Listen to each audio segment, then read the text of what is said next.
नमस्कार दोस्तों, स्वागत है आपका हिंदी नॉलेज शो में। तो दोस्तों, कल रात को एक बहुत बड़ी खबर आई और इस खबर पर मैंने अभी तक जानबूझकर वीडियो नहीं बनाई थी। इसके पीछे कारण था। कारण ये कि सरकार ने जो ये फैसला लिया है, इसके पीछे जो ऑफिशियल कारण बताया गया है, मैं उससे संतुष्ट नहीं था। और जब मैं आपको बताऊंगा तो आप भी संतुष्ट नहीं होंगे।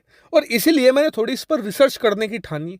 और जब मैंने डीप रिसर्च करी तो पता चला कि यहाँ तो चाइना का एंगल था और चीन की बैंड बजाने के लिए ही भारत सरकार ने ये बड़ा कदम उठाया है। तो चलिए मैं आपको ये पूरा मामला डिटेल से बताता हूँ। दरअसल आप सभी लोग जानते हैं कि कल ही मैंने आपको बताया था कि सरकार ने ये तय किया है कि वो अलग अलग देशों में अपनी एक टीम भेजेंगे, प्रतिनिधि भेजेंगे, जहां पर वो अनाज के मार्केट को एक्सप्लोर करेंगे और उन देशों के साथ डील भी करेंगे जिससे कि भारत का अनाज एक्सपोर्ट रिकॉर्ड हाई पर पहुंच जाए। इसके अलावा सरकार ने एक गोल भी रखा था कि हम इस टारगेट को अचीव करेंगे और इतिहास में सबसे ज्यादा अनाज एक्सपोर्ट करके फायदा भी कमाएंगे। लेकिन अब हुआ क्या कि कल रात को अचानक से सरकार की तरफ से एक नोटिफिकेशन आई जिसमें बताया गया कि भारत सरकार अनाज के एक्सपोर्ट पर अभी के लिए पूर्ण प्रतिबंध लगा रही है। भारत और अनाज नहीं बेचेगा दूसरे देशों को। अब इसको लेकर जो कारण दिया गया वो ये था कि भारत सरकार पहले जो अपने स्टोरेज हाउस है उन्हें फुलफिल करना चाहती है और जब हम खुद के लिए अनाज बचाकर रख लेंगे उसके बाद जो बचेगा हम उसे बाद में एक्सपोर्ट करेंगे। अब ये कारण पचा इसलिए नहीं क्योंकि अब से एक हफ्ते पहले आपको याद होगा मैंने आपको वीडियो बनाकर बताया था कि भारत सरकार अनाज के एक्सपोर्ट में कटौती करने जा रही है। थोड़ा कम अनाज हम एक्सपोर्ट करेंगे, वो इसलिए क्योंकि हम पहले अपने स्टोरेज हाउस फुलफिल करना चाहते हैं, अपनी जरूरत का अनाज बचाना चाहते हैं, उसके बाद हम बाकी का अनाज एक्सपोर्ट करेंगे। ऐसे में जब कटौती कर दी गई थी तो फिर इसी कारण को देकर बैन करना ये तो कोई तुक नहीं था। और इसीलिए जब मैंने थोड़ा डीप रिसर्च करी तो पता चला यहाँ तो मामला ही चीन का है। मैं आपको समझाता हूं। दरअसल हुआ क्या कि पिछले कुछ महीनों से दुनिया भर में अनाज की कीमतें बढ़ रही थी। ऐसे में भारत आया और भारत ने जमकर दुनिया भर में अनाज बेचना शुरू कर दिया।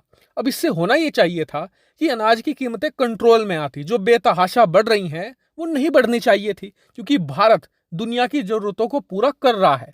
लेकिन दिक्कत ये थी कि पिछले 15 दिनों में अनाज की कीमतें बहुत तेजी से बढ़ी हैं, रफ्तार से बढ़ी हैं और किसी की समझ में नहीं आ रहा कि ये हुआ कैसे। लेकिन जब भारत सरकार ने थोड़ी इन्वेस्टिगेशन करी तो पता चला कि ये तो चीन कर रहा था।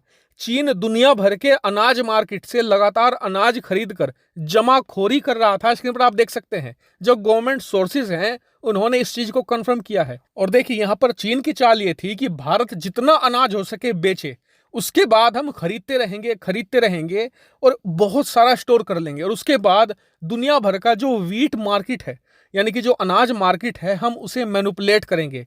यानी कि भारत का अनाज कभी तो खत्म होगा ना।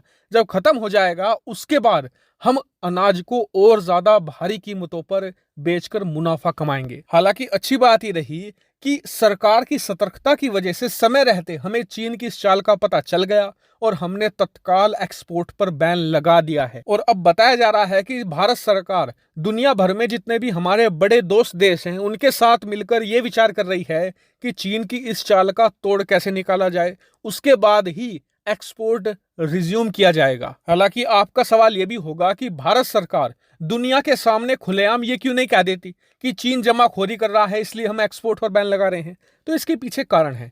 कारण यह है कि अगर हम ये आरोप चीन पर लगाएंगे तो चीन कह देगा कि जी हमारे यहाँ पर अनाज की फसल कम हुई है इसलिए हम मार्केट से ज्यादा भारी भरकम अनाज खरीद रहे हैं। ऐसे में ऐसे चीन पर लगाम नहीं लगाई जा सकती। इसको लेकर एक प्रॉपर रणनीति भारत अपने सभी दोस्त देशों के साथ मिलकर तैयार करेगा, तभी चीन को यहाँ पर पछाड़ा जा सकता है। वहीं आपको बता दूं कि अब से 2 घंटे पहले सरकार ने प्रेस कॉन्फ्रेंस करी है जिसमें यह कहा है कि अब तक जो ऑर्डर हमें मिले हैं हम उन्हें अनाज जरूर बेचेंगे लेकिन नए ऑर्डर अभी हम नहीं लेंगे। हालांकि इस पूरे मामले पर आपका क्या विचार है कमेंट करके जरूर बताएगा। फिलहाल इस वीडियो में इतना ही। Thank you very much for watching video.